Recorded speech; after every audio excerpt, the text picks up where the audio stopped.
Ticket की महंगाई है, सरकार की दुहाई है, जनता सफर तो कर रही है, ये जेब पर बनाई है।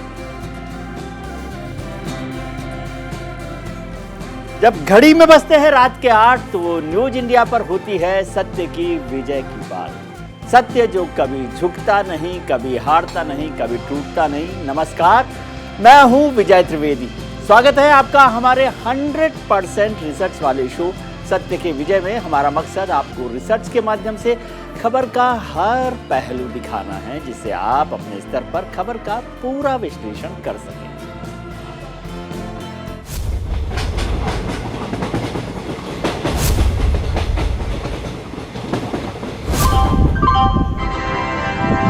यात्री कृपया ध्यान दें। ट्रेन में यात्रा करने वाले वरिष्ठ नागरिकों को रेलवे अब छूट नहीं देगा। सरकार ने संसद में साफ कर दिया कि वरिष्ठ नागरिकों यानी सीनियर सिटीजन्स को अब टिकट में छूट नहीं दी जाएगी। रेल मंत्री अश्विनी वैष्णव ने संसद में एक सवाल के लिखित जवाब में बताया कि वरिष्ठ नागरिकों को किराए में छूट देने से सरकार के खजाने पर भारी बोझ पड़ता था, इसलिए इसे बहाल करने की कोई योजना नहीं है। रेलवे में सब लोग सफर करते हैं। आइए आपको ग्राफिक्स के जरिए बताते हैं कि वरिष्ठ नागरिकों को पहले कितनी छूट मिलती थी। ये आप देखिए, रेलवे की तरफ से मार्च 20 से यानी कोविड से पहले, मार्च 2020 से पहले मिलती थी रियायत। 58 साल से ऊपर की वरिष्ठ महिला नागरिक को और 60 साल से ऊपर के वरिष्ठ पुरुष को नागरिक को 40% की रियायत मिला करती थी। कोरोना काल में से पहले इस छूट को रोक दिया गया। कोरोना काल जब चालू हुआ तो उसके बाद इसको रोक दिया गया, लेकिन उसे अब दोबारा से शुरू नहीं किया गया है। सरकार ने साफ कहा है कि अब वरिष्ठ नागरिकों को मिलने वाली रियायत फिर से शुरू नहीं होगी। देश में वोट देने वाले वरिष्ठ नागरिक तो हैं ही, जो अब ट्रेन में मिलने वाली इस किराए की रियायत को नहीं कर पाएंगे। कंसेशन देना रेलवे ने वित्तीय सेहत पर अपना खतरा बताया है। अब वो वोट भले ही देते हो, लेकिन उन्हीं वोट से बने सांसद और पूर्व सांसदों को ट्रेन में दी जाने वाली सब्सिडी जारी रहेगी। जिस संसद में सरकार ने रोका है, वहां पर एक आरटीआई से जो जानकारी मिली है उसके मुताबिक बीते 5 साल में नेताओं को रेलवे में फ्री में यात्रा कराने में भारी भरकम खर्च किया गया। हम देखते हैं ग्राफिक्स के जरिए कि पिछले 5 साल में नेताओं को फ्री में यात्रा कराने में जनता की जेब से कितना पैसा खर्च किया गया। ये देखिए कि 5 साल में सांसद और पूर्व सांसदों की मुफ्त ट्रेन यात्रा में 62 करोड़ रुपए का खर्च हुआ है। 2017-18 से 2021-22 में सांसदों की ट्रेन यात्रा, रेलवे यात्रा को लेकर 35 करोड़ 21 लाख रुपए का बिल आया था, जो सरकार ने चुकाया है उसका। इन्हीं 5 साल के दौरान पूर्व सांसद, जो अब सांसद भी नहीं है, उनकी रेल यात्रा के लिए 26.82 करोड़ रुपए का बिल आया।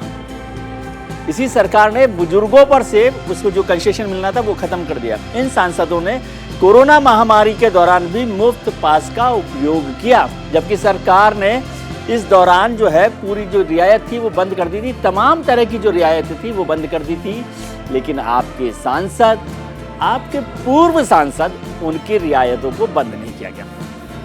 आइए अब हम आपको बताते हैं कि आखिर 2012 से 2022 10 साल में आते आते रेलवे ने किराए में कितना इजाफा किया है। हम आपको राजधानी एक्सप्रेस, जो देश की सबसे बेहतरीन ट्रेन मानी जाती है, उसके 3rd AC के किराए से ये समझाने की कोशिश करते हैं कि आखिर पिछले 10 साल में आपकी जेब पर कितना बोझ बढ़ा है।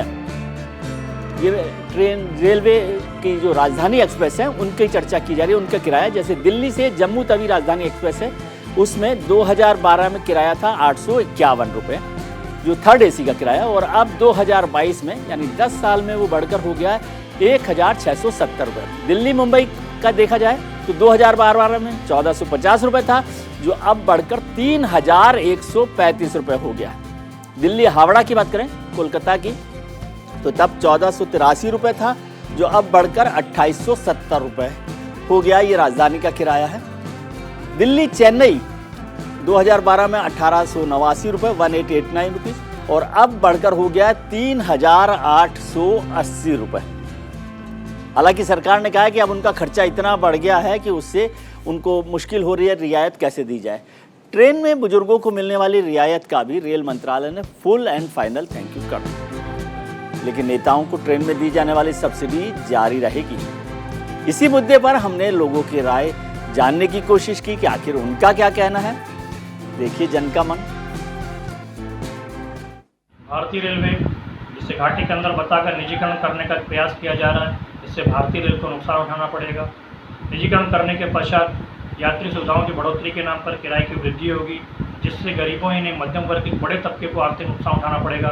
रेलवे एक बहुत ही बड़ा रोजगार और सार्वजनिक परिवहन का क्षेत्र है, इससे न जाने कितने ही यात्री रोज यात्रा करते हैं तथा सुगम और सहज यात्रा करते हैं। रेलवे का निजीकरण करने के पश्चात सिर्फ और सिर्फ इसके अंदर बड़े उद्योगपतियों पूंजीपतियों का ही फायदा होगा। सरकार को रेलवे का निजीकरण न करके उसे अपने ही पास रखना चाहिए।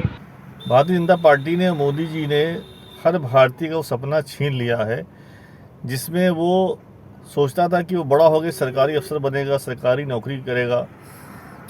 ये हर भारतीय का सपना था। और हमने बचपन से देखा है कि जो पढ़ाई लिखाई होती थी उसमें बच्चे कहते थे कि हम पढ़ लिख के बड़े होकर सरकारी अफसर बनेंगे। तो ये बहुत बड़ा सपना जो भारत के बहुत से विद्यार्थी, बहुत से लोग देखते हैं और जो बहुत से माता पिता अपने बच्चों के बारे में सोचते हैं, तो बहुत बड़ा सपना जो है मोदी सरकार ने, बीजेपी ने भारतीयों से छीन लिया है। रेलवे ही हमारे देश को आपस में जोड़ने का काम करता है। हर प्रदेश, हर जिले से रेलवे आपस में हम सबको जोड़ता है और रेलवे के जरिए हमारे बच्चे आस पास के बच्चे पढ़ाई करने आते हैं, मजदूरी करने आते हैं। बहुत सी व्यवसाय काम भी रेलवे से होता है। तो रेलवे को प्राइवेटाइजेशन करने से महंगाई बढ़ेगी।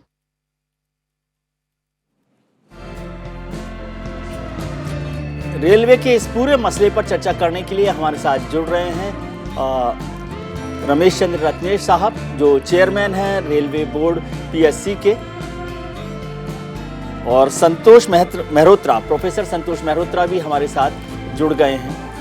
हम अपने मेहमानों के पास जाएं उससे पहले बात आज के सवाल की। आज का हमारा सवाल है कि क्या रेलवे के निजीकरण यानी प्राइवेटाइजेशन से आपको फायदा होगा, जनता को फायदा होगा? इस पर आप अपनी राय हमारे ट्विटर हैंडल पर हाँ या ना में दे सकते हैं। हमारा ट्विटर हैंडल है @newsindia247। इसका जवाब हम आपको शो के आखिर में दिखाएंगे। आप ट्वीट करके भी अपनी राय हमें दे सकते हैं।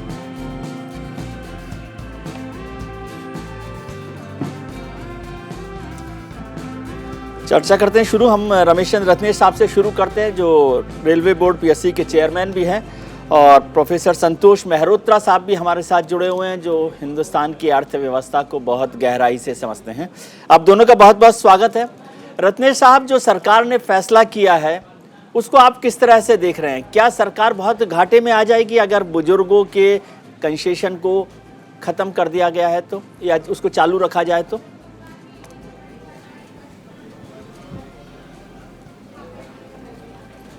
सबसे पहले तो मैं रमेश चंद्र रत्न नाम है, रत्नेश नहीं है जी, सॉरी। ये आवाज आपकी रिपीट हो रही है, आवाज रिपीट हो रही है। मैं बोलता हूँ ऑडियो को पीसीआर प्लीज इसको ठीक करना, फिर मैं आता हूँ रत्न साहब के पास। प्रोफेसर संतोष मेहरोत्रा, आप इकोनॉमिक्स को बेहतर तरीके से समझते हैं, आम आदमी की हालत को समझते हैं। जब हम देख रहे हैं कि सांसदों, पूर्व सांसदों की रियायतों को तो कम नहीं किया गया, उसका खर्चा सरकार उठा रही है, लेकिन जो गरीब बुजुर्ग आदमी है उसका जो कंसेशन था पहले ही 2 साल से बंद था और अब सरकार ने कहा है कि उसे रिन्यू नहीं किया जाएगा। क्या इससे रेलवे की जो माली हालत है वो सुधर जाएगी? कोई खास नहीं जी। मतलब देखिए, हमको ये बात मालूम है कि हमारे देश का आम आदमी तो का यातायात का साधन तो रेल है ही जी।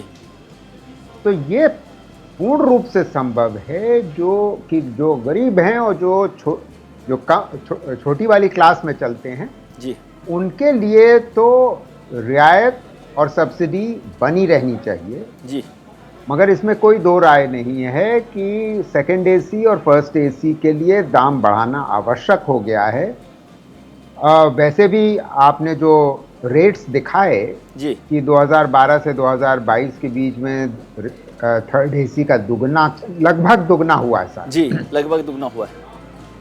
मगर ये दुगना मुझे नहीं लगता कि ये रेट ऑफ इन्फ्लेशन के बराबर है। ये रेट ऑफ इन्फ्लेशन इससे ज़्यादा होगी। मुद्रास्फीति की दर जो हमारे देश में चली है उससे ज़्यादा है, तो इसका मतलब असलियत में वो कम ही रहा है, कमी है जी।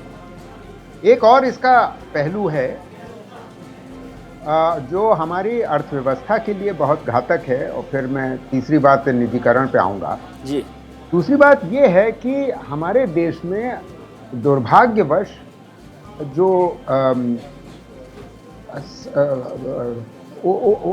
जो गुड्स एंड सर्विसेज का जो सारा यातायात है, यानी कि जो गुड्स का ट्रांसपोर्टेशन है, चाहे कोल हो वगैरह वगैरह, ऑयल एक्सेट्रा, उसका ट्रांसपोर्टेशन रेल से कम होता है, वो ट्रेन से कम होता, सॉरी रेल से कम होता है, और रास्ते से, सॉरी रोड से ज्यादा होता है, बाई रोड ज्यादा होता है। वो अच्छा नहीं है जी, क्योंकि उसके बाई रोड कॉस्ट ज्यादा होती है।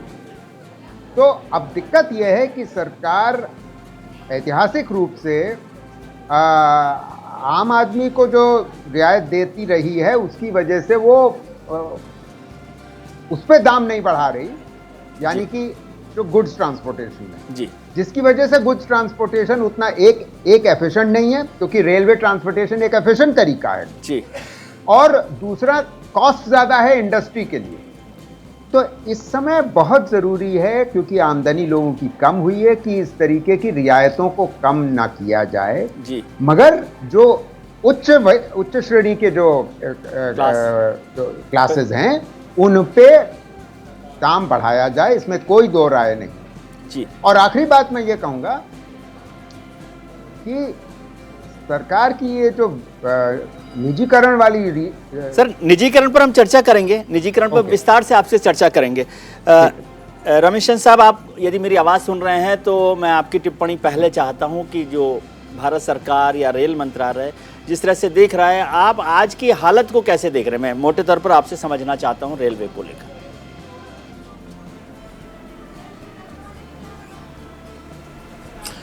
मैं पैसेंजर सर्विस कमेटी रेल मंत्रालय रेलवे बोर्ड भारत सरकार का चेयरमैन हूँ जी, और यशस्वी प्रधानमंत्री माननीय मोदी जी ने मुझे पुनः चेयरमैन बनाया है जी। ये थोड़ा सही करिएगा, रिपीट हो रहा है, पूरा रिपीट हो रहा है। पीसीआर प्लीज चेक करिए, रमेश चंद साहब का ऑडियो चेक करिए, उनके पास आएंगे हम। माफ़ी चाहता हूं सर। हमारे साथ वरिष्ठ पत्रकार अरविंद सिंह साहब भी जुड़ गए हैं, स्टूडियो में हैं। सिंह साहब, आपका बहुत बहुत स्वागत है। आपने बहुत रेलवे पर स्टडी किया है, बहुत काम किया है, हिंदुस्तान की अर्थव्यवस्था पर भी आपने बड़ा लंबा काम किया है। आप किस तरह से देख रहे हैं सरकार के इस फैसले को, और आप क्या समझ रहे हैं सरकार जो रेलवे के प्राइवेटाइजेशन की तरफ बढ़ रही है, उस पर हम बाद में चर्चा करेंगे, लेकिन आज जो मौजूदा हाल है उसको कैसे देखते रेलवे का? देखिए, जो आपका मूल प्रश्न है वो ये है कि जो वरिष्ठ नागरिक हैं उनकी जो कंसेशन है उसको समाप्त किया गया है जी। इसके अलावा और भी बहुत सारे कंसेशन समाप्त किए हैं रेलवे ने, खत्म किए गए। तो दरअसल हमें इसको इस तरह देखना होगा कि सरकार जो है वो ये चाहती है कि अभी तक जो परंपराएं चली आ रही हैं उसको धीरे धीरे चरणबद्ध तरीके से बंद करना जी। तो आपको याद होगा, बहुत पहले सरकार ने कहा था कि जो सिलेंडर पे, रसोई गैस सिलेंडर पे जो सब्सिडी मिलती है जी, उसको आप गिव अप करिए जी। तो करोड़ों लोगों ने गिव अप भी किया, उसमें सांसद भी थे, हमारे आदरणीय सांसद लोग भी थे। तो उसके बाद फिर कुछ समय बाद सरकार ने फिर कहा कि जो सीनियर सिटीजन हैं, जो सक्षम हैं, वो जो रेलवे से कंसेशन मिलता है उसको गिव अप करें जी। तो करीब 20-22 लाख जो सीनियर सिटीजन थे उन्होंने बाकायदा ये रेलवे को भेजा कि हाँ, हम कंसेशन नहीं लेना चाहते हैं, हम रेल का पूरा किराया देके हम यात्रा करना चाहते हैं जी। फिर सरकार को एक मौका मिल गया जब 2020 मार्च में कोरोना आया और उसके बाद 2 महीने के लिए पूरा देश बंद कर दिया गया और उसके साथ ही रेलवे भी 2 महीने के लिए पूरी तरह बंद हो गई। हालांकि फ्रेट ट्रेनें चलती रहीं जिसमें कि माल भाड़ा की ढुलाई चलती रही, देश के कोने कोने में जो आवश्यक वस्तुएं हैं वो पहुंचती रहीं। लेकिन उसके बाद सरकार को मौका मिल गया कि रेलवे का जो घाटा है उसको धीरे धीरे कैसे कम किया जाए जी। रेलवे अभी तक ये तय नहीं कर पाया है कि वो आर्थिक संस्थान है, कमाने वाला संस्थान है या सामाजिक दायित्व उठाने वाला संस्थान। जी, ये महत्वपूर्ण सवाल है। तो ये 75 साल में अभी तक रेलवे यही नहीं क्लियर कर पाया है। तो जब तक रेलवे ये नहीं तय करेगा कि हमें आखिर किस ट्रैक पे चलना है जी, तो उसमें कभी सरकार डिपेंड करता है। जैसे इसका अगर विरोध शुरू हुआ बड़े स्तर पे तो फिर से कंसेशन बहाल कर दिया जाएगा जी। और मान लीजिए अगर विरोध नहीं हुआ तो कंसेशन हटा दिया गया। खत्म। तो रेलवे ये कोशिश कर रही है कि हम सीनियर सिटीजन का जो कंसेशन दे रहे थे उसको हम बंद ही रखें, उसको हम ना शुरू करें जी। और कंसेशन ठीक मद है। में मोटा मोटी सीनियर सिटीजन को करीब 1600 करोड़ रुपया सालाना उसका भार पड़ता है रेलवे के ऊपर जी। और बाकी जो बीमार हैं, छात्र हैं और करीब 53 तरीके के जो कंसेशंस हैं उसमें धीरे धीरे सबको ख़त्म करें। केवल जो गंभीर बीमारियां जैसे कैंसर है या और जानलेवा बीमारियां उनका कंसेशन उसने रखा है, करीब ठीक है 5 से 7 कंसेशन उसने रखे हैं, बाकी वो ख़त्म करना चाह रही है जी। रमेश साहब, आपको अब यदि आवाज़ आ रही हो तो अरविंद सिंह जी ने एक महत्वपूर्ण बात कही कि रेलवे को ये तय करना है अभी कि वो किस ट्रैक पर चलना चाहती है। सामाजिक दायित्व का जो उसका एक बेसिक आइडिया था उस पर चलना चाहती है या एक औद्योगिक संस्थान की तरह से चलना चाहती है।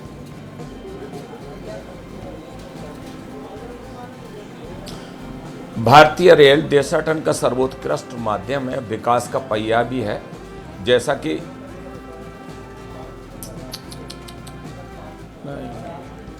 आवाज़ नहीं मिल रही आपको।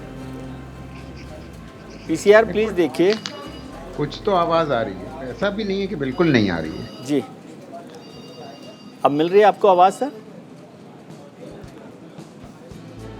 कुछ परेशानी है, एक बार चेक करो। जी प्रोफेसर मेहरोत्रा, जो अरविंद सिंह जी ने सवाल किया वो महत्वपूर्ण सवाल है और यही एक्चुअली हमारा बेसिक सवाल है कि क्या रेलवे एक सामाजिक दायित्व पूरा करने वाला संस्थान है या सरकार के लिए पैसा कमाने वाला संस्थान होना चाहिए? इसको दोनों होना पड़ेगा, इसमें कोई दो राय है ही नहीं जी। और इससे वो निजीकरण वाला सवाल भी जुड़ा हुआ है, क्योंकि अगर आप निजीकरण करिएगा तो वो जो सामाजिक उसका जो उद्देश्य है वो पूर्ण रूप से खत्म हो जाएगा जी। तो मतलब अगर दोनों उद्देश्य हैं तो इनकी पूर्ति कैसे होगी, इसके बारे में जाहिर है बड़ी बारीकी से और ध्यान से सोचना पड़ेगा। इसका अर्थ एक ये भी है कि जैसे मैं कह रहा था कि अब जो वृद्ध संभ्रांत वृद्ध हैं उनको देने की क्या जरूरत है सब्सिडी जी। तो एक तो प्रधानमंत्री जी के कहने पर लोगों ने छोड़ा, वो बात अलग है जी। मगर अगर कोई आज भी टैक्स पेयर है तो यानी कि अब जो अगर किसी वृद्ध को हम सब्सिडी देना चाहते हैं तो उससे आपको कोई सर्टिफिकेट लेना होगा जी। कि वो टैक्स पेयर नहीं है जी। अगर वो टैक्स पेयर है तो आप उसको ना सब्सिडी दीजिए। तो सर वो तो कुल मिलाकर देश में 3-4 करोड़ लोग टैक्स पेयर हैं 140 करोड़ में। वो बात ठीक है, मगर मैं ये कह रहा हूं कि सब सारे वृद्ध ट्रैवल भी नहीं करते, जैसे जैसे उम्र लोगों की बढ़ती है लोग उतना ट्रैवल भी नहीं करते हैं ना। मैं ये देखिए, मोटी बात ये है कि अपनी सामाजिक जो उद्देश्य हैं उनको पूरा करना इस इंडियन रेलवेज को आवश्यक हो जाता है जी। अगर आप निजीकरण कर दीजिएगा तो ये सामाजिक उद्देश्य की पूर्ति की संभावना भी नहीं बचेगी जी। और सिर्फ एक बात मैं कहकर के अपनी बात खत्म करता हूं, रमेश जी को फिर से मौका दे दीजिए चाहे जी। कि आप ब्रिटेन की का अनुभव देख लीजिए कि उनका प्राइवेटाइजेशन के संग क्या हुआ जी। मट्टी पलीत हो गई उनके ब्रिटिश रेल की जी। वो 8-8 आंसू रो रहे हैं जी।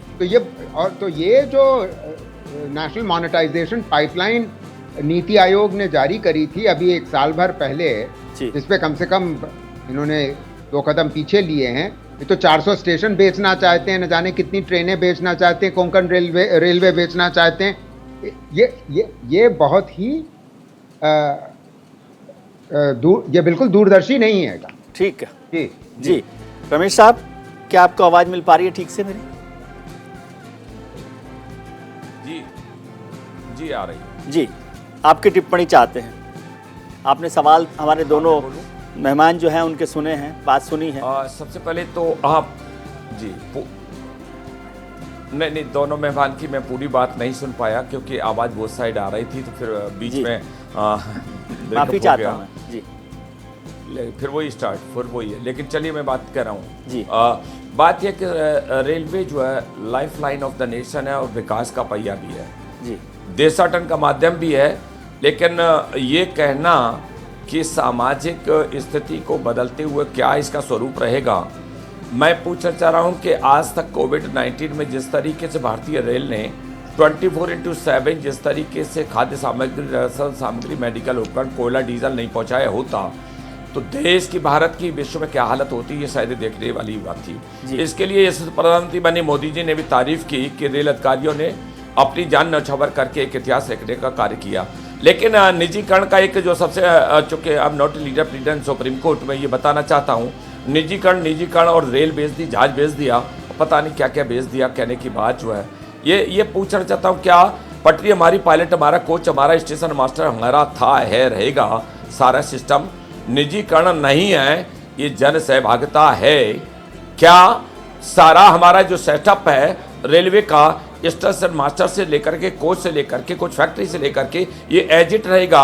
कॉमर्शियल का पार्ट अगर दिया गया है तो वो व्यक्ति जिसको पार्ट दिया है वो अपना सिस्टम, अपनी टीम लेकर के आएगा, तो रोजगार बढ़ा, इकट्ठा नहीं। लेकिन आश्चर्य की बात है, जिन लोगों ने अस्मिता के साथ जो पैदा किया, जिन्होंने देश के टुकड़े किए, जात पात धर्म की खेती पैदा किया, जिन्होंने देश को बेचने का काम किया, आज वो मोदी जी पर लांछन लगाते हैं। क्या ये चौमुखी विकास के भारतीय रेल का 2014 से पहले देखा था? पटाखे फोड़ करके ट्रेन चला करती थी। आज एक नई डिवाइस चल करके क्या देखा था? 130, 140 और 160 तक के रेशियो को ये ट्रेन चलने की सीमाएं देखी थी क्या? लगभग 8,9,000 के स्टेशन की तरफ जो है क्या वाईफाई LED से सुसज्जित। मैं सेकंड टाइम चेयरमैन बना हूँ, पूरा मैं कन्याकुमारी से लेकर कश्मीर तक मैं राउंड करके अभी आया हूँ। देश के इतिहास में बहुआयामी परिवर्तन श्री अश्विनी वैष्णव जी रेल मंत्री जी के नेतृत्व में, मैं स्वयं चेयरमैन हूँ। लेकिन आपने पूछा है कि जिस समय कोविड के टाइम पर मैंने भी, मेरे जैसे व्यक्ति ने भी 1 माह की तनख्वाह दी थी और तमाम लोगों ने गिव अप किया था सब्सिडी। क्या आपने ये नहीं देखा कि समृद्धशाली देश बने, 50% सब्सिडी पर किसान रेल चल रही है? कोई चर्चा नहीं है, क्योंकि किसानों की आय दोगुनी बने, एक समृद्धशाली भारत बने, इसकी चिंता करने का कार्य किया। क्या 400 वंदे भारत ट्रेन, उसमें से पर मंथ जो है ट्रेन चला, जिससे मैं अभी 2 दिन पहले वंदे भारत ट्रेन का इंस्ट्रक्शन करके आया हूँ। और जब मैंने यात्रियों से पूछा कि कैसा महसूस कर रहे हैं, तो उन्होंने कहा कि लग रहा है कि हम हवाई जहाज से भी यात्रा हम लोग कर रहे हैं। मैंने गार्ड से लेकर के पायलट तक मैंने इंस्ट्रक्शन किया, मैंने उनको फीडबैक लिया। सर रत्न साहब, रत्न साहब एक छोटा सा इतिहास में, ठीक है जी रत्न साहब, एक सवाल जानना चाहता हूं। अभी आपकी सरकार 80 करोड़ लोगों को अनाज बांट रही है, 5 किलो अनाज, 10 किलो अनाज, जो भी आप बांट रहे हैं। कोरोना के बाद सरकार ने उसको एक्सटेंड भी किया है। तो इससे तो एक तो ये देश की हालत समझ में आ रही है कि क्या है, उनको कैसी रेलवे चाहिए, कैसी ज़रूरत चाहिए। फिर अभी प्रोफेसर मेहरोत्रा ने कहा कि आप 400 रेलवे स्टेशनों का प्राइवेटाइजेशन कर रहे थे। प्राइवेटाइजेशन का बहुत सुंदर हिंदी शब्द जन सहभागिता होता हो तो मुझे नहीं समझ में आ रहा, लेकिन प्राइवेटाइजेशन का मतलब होता है कि हर चीज़ के जो मुफ्त में मिला कर रही थी, जो रेलवे स्टेशन पे पानी मुफ्त मिलता था, जो खाना सस्ते में मिलता था 10 रुपये में, वो 100 रुपये में मिलता है, 200 रुपये में मिलता है। पानी रेलवे स्टेशन पर मिलता नहीं। और जो प्राइवेटाइज हो जाते हैं उन स्टेशन पर आप अलग से सरचार्ज लगा रहे थे। क्या इसको हिंदी में जन सहभागिता कहते हैं? बिल्कुल बिल्कुल, मैंने कहा कि I am not only leader president supreme court, मेरे से चाहे टीवी पर आकर के डिबेट कर लें, चाहे मेरे कार्यालय आकर डिबेट कर लें, आपको जन आहार जनता मिल 15 रुपये में आपका जो है पूड़ी सब्जी और सारा सिस्टम मिलता है। और जहाँ नहीं मिलता मैं पेनल्टी करता हूँ। लेकिन ये कहना कि व्यर्थ की बात है कि रेल बेचना, फिर कह रहा हूँ जन सहभागिता कॉमर्शियल जैसे तेज ट्रेन थी उस टाइम में भी मैंने कहा था कि कॉमर्शियल का पार्ट दिया है, न कोच बेचा है, न ट्रेन बेची है, न पटरी बेचा है, न पायलट बेचा है, न स्टेशन मास्टर बेचा है, न सिग्नल बेचा है, न बेचा। जिन लोगों के शीशे के महल होते हैं वो दूसरों के पत्थर मारा करते हैं, जो चाइना से सौदा करते हैं, जो चाइना से पैसा ठगते हैं, जिनके कुनबे ने राजपाट पूरा किया, देश को बेच डाला, जात पंथ धर्म की खेती पैदा कर दी। आज उनकी दुकान में मसाला खत्म हो गया है, आज वो देश को बेचना बताते हैं, ट्रेन को बेचना बताते हैं। लेकिन ये भूल गए हैं कि जो बहुआयामी परिवर्तन, जो श्रेष्ठ देश, शक्तिशाली देश बनने के लिए आपने कभी देखा 1 स्टेशन 1 प्रोडक्ट? कभी देखा? किसान रेल में 50% सब्सिडी कभी सोची? लेकिन इन चीजों के बारे में चर्चा नहीं होगी। और आज मैं सारे स्टेशन पर जाकर के सीधा संवाद करता हूं, अभी भी पूरा मैं सारा चीजें, लेकिन ये कह दें कि आज जिस तरीके पीने का पानी है प्रॉपर टेस्टिंग जो है सारा होकर के TDS वगैरह सारा चेक होकर के होता है। शार्क चौक catering canteen book stall vendor चौकर safety security sound and modification संपूर्ण भारत का ट्रेन संपूर्ण भारत का स्टेशन ये मेरा जुडिक्शन है। और अगर मेरा कार्य और जनता के प्रति सीधा संवाद नहीं होता तो माननीय मोदी जी ने मुझे पुनः चेयरमैन नहीं बनाया होता। लेकिन वो लोग किस मुंह से बात करते हैं जिन्होंने जनता जनार्दन के युद्ध काल में ट्रेन बंद नहीं हुई, पहली बार ट्रेन बंद हुई। खाना किसने रसद सामग्री क्या कोविड के टाइम पर मजाक उड़ा रहे थे, पानी नहीं मिलना, स्टेशन पर कैरेट थी, लोग एक एक आदमी दर्जन उठा के ले जा रहे थे, लेकिन किसी को चिंता नहीं थी कि किस तरीके से देश के ठीक है रत्न साहब, आपने अपनी बात कही है।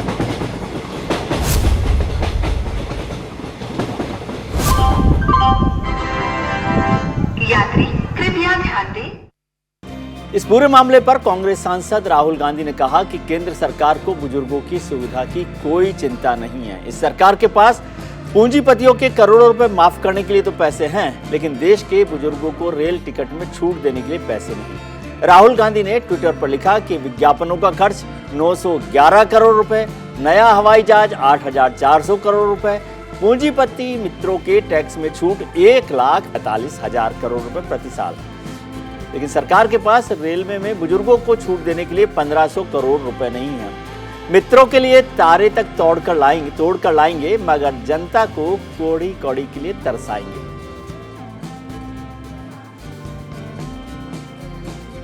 जी एक ट्वीट है कि रेलवे में अब प्राइवेट सेक्टर का दखल तेजी से बढ़ रहा है। यह सौरभ शर्मा ने लिखा है। रेलवे में प्राइवेट सेक्टर का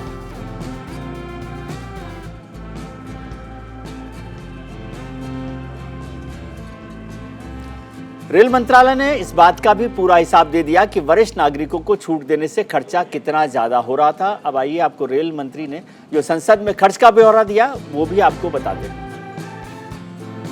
नेताओं को छूट देने और आम लोगों से लूट बचाने के लिए 5 साल में पूर्व सांसदों को मुफ्त ट्रेन यात्रा में 62 करोड़ रुपए खर्च किए गए। 2017 से 2018 से लेकर 2021-22 में सांसदों की ट्रेन यात्रा के लिए 35 करोड़ रुपए का बिल आया।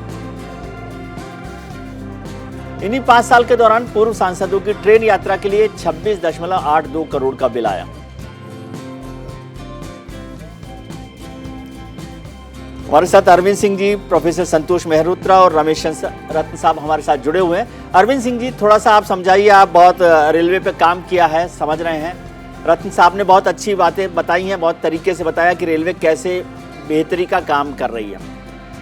उन्होंने जन सहभागिता और निजीकरण पर भी जोर दिया। आप थोड़ा सा समझाइए मुझे, क्या है ये मसला? देखिए, चेयरमैन साहब ने जो बात कही है वो काफ़ी हद तक अपने हिसाब से उन्होंने बात सही कही है, लेकिन हकीकत ये है कि जन सहभागिता नहीं है। ये सरकार बड़े स्मार्ट तरीके से निजीकरण को निगमीकरण में साबित करने की कोशिश करे कि हम निजीकरण नहीं करें, निगमीकरण कर रहे हैं जी। तो निगमीकरण को कभी भी आप फिर उसको उसके शेयर्स होते हैं, जैसे IRCTC को आपने निगमीकरण कर दिया, या और भी करीब 13 इसके PSUs हैं, सार्वजनिक उपक्रम हैं, उनको भी धीरे धीरे निगमीकरण करना है। तो निगमीकरण से फिर निजीकरण करना बहुत आसान होता है जी। ये निजीकरण की पहला स्टेप है, पहला चरण है। और जहाँ तक चेयरमैन साहब ये बता रहे हैं कि वंदे भारत, नो डाउट मोदी सरकार ने 400 वंदे भारत की घोषणा की है और 2 दौड़ भी रही हैं, 1 अगस्त में आ जाएगी। लेकिन इसमें उनको ये भी ध्यान देना होगा कि जो इस वंदे भारत की बात कर रहे हैं, 2018 में जब इसकी घोषणा हुई थी कि हम एक सेमी हाई स्पीड 160 से 210 किलोमीटर प्रति घंटा की रफ्तार से जो ट्रेन लाने वाले हैं, उसको उन्होंने T18 नाम रखा था। T18 यानी कि 2018 में बन के आ जाएगी जी। और दूसरी ट्रेन थी T20 जो 20 में आ जाएगी। जो 2020 में आनी थी वो स्लीपर, जैसे हमारी राजधानी ट्रेनें हैं उसी तरह स्लीपर ट्रेन आनी थी। लेकिन अब रेलवे में ही, रेलवे बोर्ड में जो अधिकारियों के बीच में लॉबिंग है, उस लॉबिंग के चलते जो ट्रेनें आनी थी वो अभी तक आ नहीं पाई।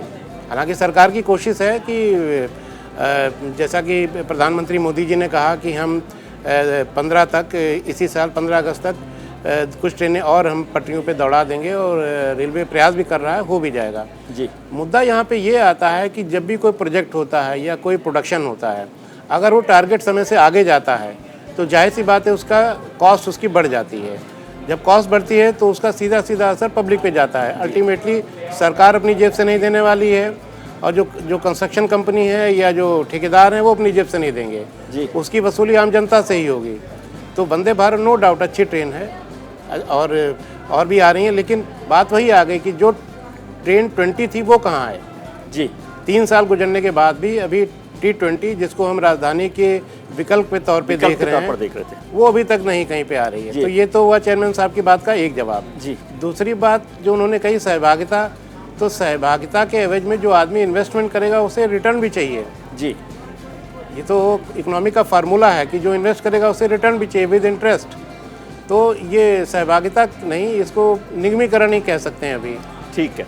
नंबर तीसरा, ये जो कह रहे थे कि जो सीनियर सिटीजन का जो कंसेशन है, ये बात हकीकत है कि करीब 13 लाख रेलवे कर्मचारी जो रिटायर्ड हैं, उसी तरीके से बहुत से ऐसे उच्च वर्ग के जो वरिष्ठ नागरिक हैं जो सक्षम हैं, जो पूरा पैसा दे सकते हैं, जो फर्स्ट एसी में सफ़र करते हैं, सेकंड एसी में सफ़र करते हैं। अगर वो सेकंड एसी फर्स्ट एसी में सफ़र कर सकते हैं, इट मीन्स कि वो किराया का भार उठा सकते हैं जी। तो सरकार को, रेलवे को ये देखना होगा कि जो बीपीएल यानी कि गरीब तबके के जो वरिष्ठ नागरिक हैं उनको कैसे जी ये सुविधा मुहैया कराई जाए। उसको ख़त्म करने के बजाय आपको इसको बंटवारा करना होगा कि वास्तव में जो ज़रूरतमंद हैं उनको ये सुविधा मिले और जो सक्षम है, उच्च वर्ग है, उसको उससे बेशक आप ज़्यादा किराया ले लीजिए और वो ज़्यादा किराया देने के लिए तैयार हैं जी। प्रोफेसर मेहरोत्रा, रत्न साहब ने बहुत सारी योजनाएं सरकार की बताई, इतना सारा काम हो गया, आप अब भी नाराज बने रहते हैं? नहीं, नाराज बने रहने की बात नहीं है। मैंने भी 8 साल सरकार में बताए हैं सचिव के रूप में, secretary to the government of India. तो मैं माननीय चेयरमैन साहब से 3 सवाल करना चाहता हूं, अगर आपकी इजाज़त हो। जी जी जी। पहला सवाल ये है कि CAG, controller and auditor general की रिपोर्ट ये बता रही है कि इंडियन रेलवेज जी की worst ever performance in a decade with an operating ratio of 98.44। जी। ये कैसे होता है? यानी कि अगर 100 रुपये खर्च कर रही है रेलवेज, तो सॉरी अर्न कर रही है, खर्च नहीं, अर्न कर रही है 100 रुपये, तो ऑपरेटिंग रेशियो 98.44 का मतलब वो इसको प्रॉफिट सिर्फ ₹1.56 है जी। तो इसको अगर इसमें सुधार लाया जाए तो एफिशिएंसी इंप्रूव होगी, ना कि सब्सिडी इस तरीके से घटाने की जरूरत है। पहला सवाल। दूसरा सवाल, हमें मालूम है कि रेलवेज एक बहुत बड़ा देश में लैंड ओनर है जी, जिसके पास बहुत ज़्यादा अनयूटिलाइज्ड या अंडर यूटिलाइज्ड लैंड एसेट है जी। उसको अगर मोनेटाइज किया जाए तो आमदनी का एक और स्रोत हो सकता है। तो उसका ये स्रोत, इस स्रोत की बात कम से कम 10-12 साल से हो रही है। आज तक चेयरमैन साहब काफ़ी समय से चेयरमैन रहे हैं, तो ये आमदनी का स्रोत का इस्तेमाल क्यों नहीं हो रहा? तीसरा सवाल और आखिरी सवाल, जो मैंने शुरू में बात कही थी, शायद चेयरमैन साहब सुन न पाए हों। मैंने ये कहा था कि railways share in total goods transportation is much lower than the share of roads. Yes. Which is a high cost way. Roads is a high cost method. तो ये डिपेंडेंस जो लैंड ट्रांसपोर्टेशन पे हमारी गुड्स का transportation की है, इसको कम करने के लिए और रेलवे का शेयर बढ़ाने के लिए, जिसमें आमदनी से रेल की ज़्यादा होगी, इसके बारे में चेयरमैन साहब क्या सोच रहे हैं? जी चेयरमैन साहब।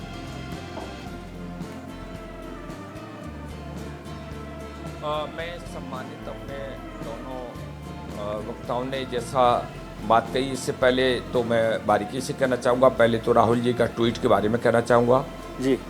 राहुल जी ट्वीट हैंडल करने से पहले ये तो समझ लें कि 53 ईयर्स उनके परिवार ने किस तरीके से हैंडल इस देश को किया। गरीबी हटाओ के गरीबी मिटाओ, गरीबी के साथ क्या किया। एक ही उन्होंने राजपाट किया, ये देश आज़ाद हो गया, लेकिन उनकी पार्टी आज भी भारत के संविधान से नहीं, उनके कुनवे के संविधान से चलती है। और जिसने जात पंथ धर्म की खेती पैदा करके कह दिया हो कि हम आरटीआई लाए थे, अरे मैं आरटीआई लाने का जो डिस्ट्रिक्ट से चलकर स्टेट और स्टेट से सेंट्रल पता ही नहीं चलता तक आरटीआई सर, हम रेलवे की बात कर लेना आज। मोदी जी का जमाना है, कुछ करेंगे राहुल जी की बात नहीं से आवाज साहब, आएगी। मैं रेलवे पर आ रहा हूँ जी। अभी मैं सारे जो बिंदु उन पर मैं उसी पर आ रहा हूँ तो पहले चौक मुझे बताया गया है तो उसको जवाब तो देना है ना। दूसरा मैं आज आपको ये बता दूं कि अभी मल्होत्रा जी ने कहा था कि बहुत सारे सिस्टम हैं इस यानी घाटे या उस कंसेशन सिस्टम को करने के लिए ज़मीन है, स्क्रैप है। ये आपकी जानकारी में है क्या नहीं? सुप्रीम कोर्ट की फाइंडिंग्स भी आ गई है। सुप्रीम कोर्ट के खिलाफ सुप्रीम कोर्ट के डायरेक्शंस के मुताबिक पूरे देश में रेलवे का जी सभी तरफ अनऑथराइज कॉलोनी है और काफ़ी ज़मीन पड़ी है, उसके लिए उनका एक्शन प्लान बहुत ही स्पीड से चल रहा है जी। और दूसरी चीज़ एक और भी है कि आपको जो कोविड-19 में पूरा देश युद्ध काल में ट्रेन बंद नहीं हुई, ये जो अभी प्रोजेक्ट बताए हैं, अभी बुलेट ट्रेन के बारे में भी बताए थे, क्या आपने मालूम है कि कोविड-19 में देश किस तरीके से हताहत विश्व हुआ है, विश्व मानव के लोग हुए, हर परिवार में से रिश्ते गोते गए। ये प्रोजेक्ट भी सेम उसी गैप की वजह से पेंडिंग नहीं, डिले हुए हैं। दूसरी चीज़ एक तरफ मेरा कहना है कि आप बुलेट ट्रेन के साथ साथ क्या आपने ये जो पीरियड को भी जानने का काम किया? अभी आपने मैं प्रोजेक्ट अभी जो है मनिहाल में खुद कोंकण और इरकॉन के दोनों के प्रोजेक्ट को देख करके आया हूँ, किस स्पीड से कन्याकुमारी से कश्मीर तक का स्पीड से कार्य कर रहा है, मैं खुद व्यक्तिगत देख करके आया हूँ। क्या अंधेरे में जो गांव पड़े थे आज़ादी से हम आज़ाद होने के बाद, क्या उन दिनों को गांव को देखा? कुछ ही सरकार 14 से बनने से पहले से लगभग 7,500 गांव अंधेरे में थे, उन्होंने कभी रोशनी नहीं देखी। क्या आपने देखा कि जिन कभी रेलवे के इंजन की आवाज नहीं सुनी थी, क्या पटरी आपने देखा? 2030 तक आपने इलेक्ट्रिफिकेशन देखा? ये चीजें नहीं देखी। क्या ट्रेन का जिस तरीके से जो जाल फैला है, क्या जिस तरीके से देश का माध्यम मिला है, आज उस तरफ गौर नहीं किए जा रहे। फिर मैं कह रहा हूँ कि फिर मैं पढ़ नहीं रहा हूँ, आपको गलत फहमी, पढ़ नहीं रहा हूँ मैं। फिर मैं आपसे कह रहा हूँ कि निजीकरण नहीं है, जन सहभागिता है, पटरी हमारी है, पायलट हमारा है, कोच हमारा है, स्टेशन हमारा है। और सुनिएगा, आईआरसीटीसी पर मैं पेनल्टी करके आया हूँ। अभी कटरा सुन लीजिएगा, और पहले मैंने आपको सुना, आप सुनिए मेरी बात को।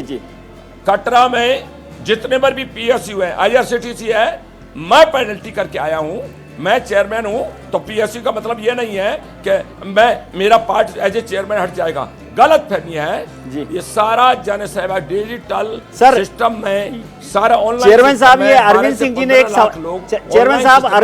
एक बात कही थी, मुझे समझाइए। ये अरविंद सिंह जी मुझे समझा नहीं पाई, ये बात अरविंद सिंह जी मुझे समझा नहीं पाए, वो आप समझा दीजिए।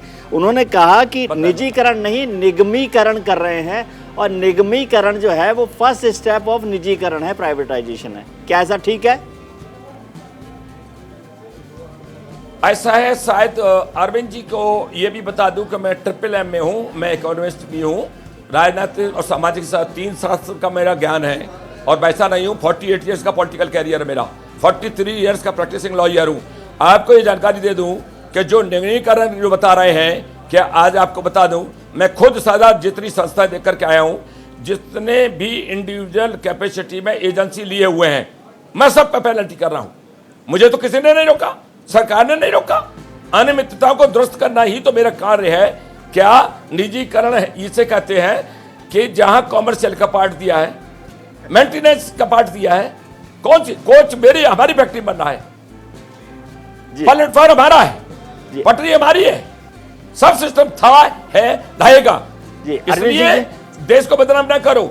जो खुद देश को बेचने वाले लोगों, जिन्होंने आतंकवाद, भ्रष्टाचार, जो मेहमान बैठे हैं वो कोई देश को बेचने वाले लोग नहीं बैठे हुए हैं। कैसे कह सकते हैं चेयरमैन साहब, यहाँ जो मेहमान बैठे हैं वो देश को बेचने वाले नहीं है। उनका सम्मान, मैं राहुल जी की बात कर रहा हूँ, उनका सम्मान कर। ठीक, अरविंद जी आप नहीं, उनकी बात नहीं कर रहा हूँ, उनकी बात नहीं कर रहा हूँ। अरविंद जी की, मल्होत्रा जी की बात नहीं, उनका सम्मान करता हूँ। मैंने पहले ही कहा वो सम्माननीय मेरे वो हैं, लेकिन मैं तो कांग्रेस या लेफ्टिस्ट की बात कर रहा हूँ, ठीक है, बात नहीं कर रहा हूँ। अरविंद जी आप इसमें जोड़ना चाहते हैं जो चेयरमैन साहब ने कहा?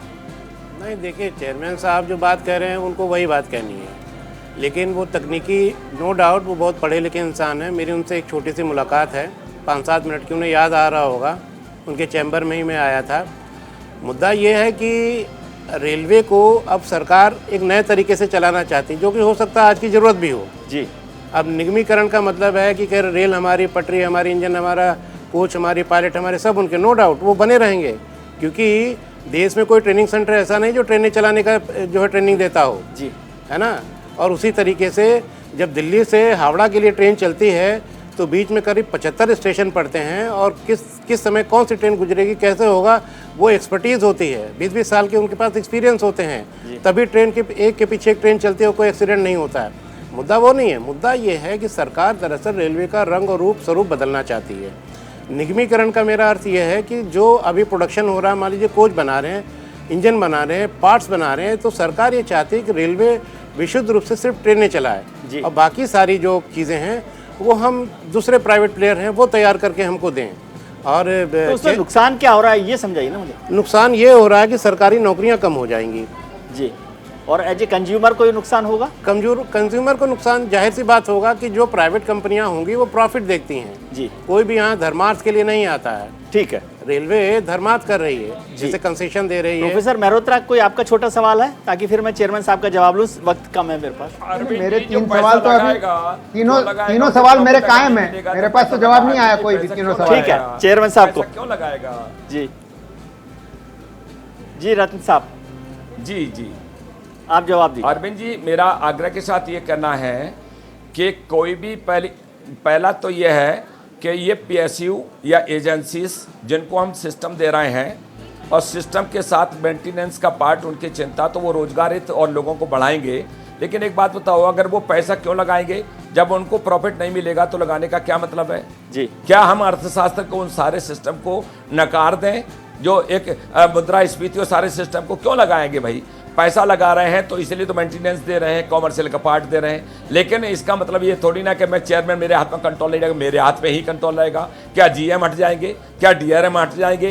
क्या लगभग जो है आपके जो एम्प्लॉय हैं ये हट जाएंगे? 2.5 करोड़ 2.25 करोड़ यात्री यात्रा करते हैं। उनको यात्रा करने के लिए आज वर्ल्ड क्लास स्टेशन चाहिए, कोचेस चाहिए, वेटिंग रूम चाहिए। वो सुविधा करने के लिए एक संसाधन बनाया है, एक सिस्टम बनाया है। चूंकि यात्रियों को जरूरत है उनकी सेवाएं बेहतर मिले, आज उनको कुछ भी नहीं, हमको सेवा बेहतर दीजिएगा। गरीब के प्रति मैं एक आग्रह के साथ एक बात और कहना चाहूँगा, उसमें कोई इजाफा नहीं किया। आपको ये पता होना चाहिए, डेमोक्रेटिक सिस्टम में ईयरली बजट पेश होता है, सारे सिस्टम रिव्यू भी होते हैं। कोई चीज जनता जनार्दन से संवाद आता है, जैसे मैं भी यात्रियों से संवाद करता हूँ कि बताइए क्या क्या सजेशन है, क्या क्या परेशानियां हैं। तो मेरी बोर्ड की मंथली मीटिंग होती है, मैं उसमें रखता हूँ। एजेड पर्सन का कंसेशन। सर एक छोटा सा जवाब मुझे दे दीजिए, वक्त नहीं है। चेयरमैन साहब एक छोटी सी बात बता दीजिए, जहां से हमने शुरू किया कि ये जो बुजुर्गों का 1600 करोड़ रुपए की रियायत है, जिसमें मेहरोत्रा साहब ने और अरविंद जी ने कहा कि बड़े जो पैसे वाले लोग हैं उनको छोड़ दें, लेकिन मैं 1600 करोड़ ही जोड़ता हूँ। तो इतना बड़ा बजट आपका, इतना बड़ा मंत्रालय, इतने बड़े चेयरमैन, 1600 करोड़ रुपए तो ऊँट के मुंह में जीरा भी नहीं है, जीरा भी ज्यादा होता है। तो छोड़ दीजिए, क्या फर्क पड़ता है बुजुर्गों के लिए?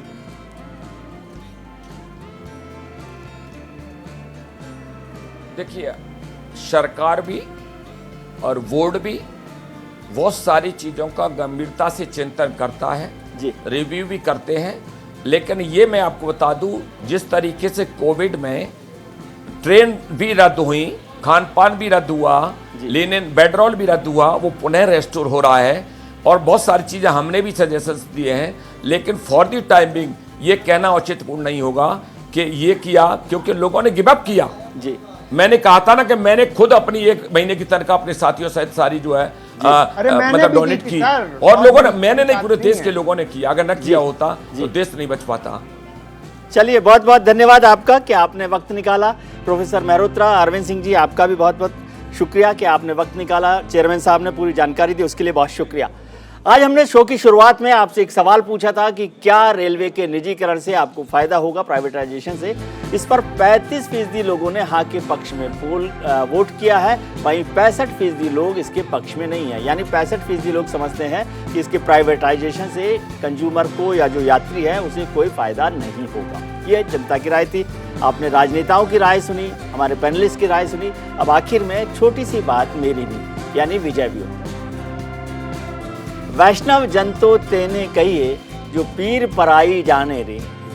पीर, फकीर, गरीब, अमीर, चाय वाला, चने वाला, मुंबई वाला, पुणे वाला, सब वैष्णव जी की ट्रेन में सफ़र करते हैं, लेकिन ये सफ़र आम जनता की जेब पर असर कर रहा है, खासकर उन बुजुर्गों को जो गांव में इसी लालसा से 11 महीने बिता देते हैं कि 1 महीने तो शहर में नौकरी करने आए बेटे के पास बिता लेंगे। एक फुल टिकट के दाम में बूढ़ा बूढ़ी दोनों का काम हो जाएगा, क्योंकि सीनियर सिटीजन्स के नाम पर जो रियायत मिल जाती थी, अब पहले जो किराया 3rd AC का लगता था, आज स्लीपर क्लास का लगता है। पहले ट्रेन के अंदर चना भुजा खाकर आदमी पेट भर लेता था, लेकिन अब सब कुछ प्राइवेट हो गया है। भैया अब तो बोगी की खिड़की खोलो, हवा खाओ, हिलते डुलते घर जाओ। रेल आपकी संपत्ति है, लेकिन आज के हालात में आपकी संपत्ति रेल टिकट पर ज़्यादा लग रही है। वैष्णव जी बुजुर्गों पर थोड़ा ध्यान दें, ताकि उनका टिकट कटने से पहले वो अपने नाती पोता और बच्चों से मिल सके। आज के कार्यक्रम में इतना ही। उम्मीद करता हूं कि आने वाला कल आज से बेहतर हो। आप अपना ख्याल रखिए और उनका ख्याल रखिए जो आपका ख्याल रखते हैं। नमस्कार, शुभ रात्रि, शब खैर।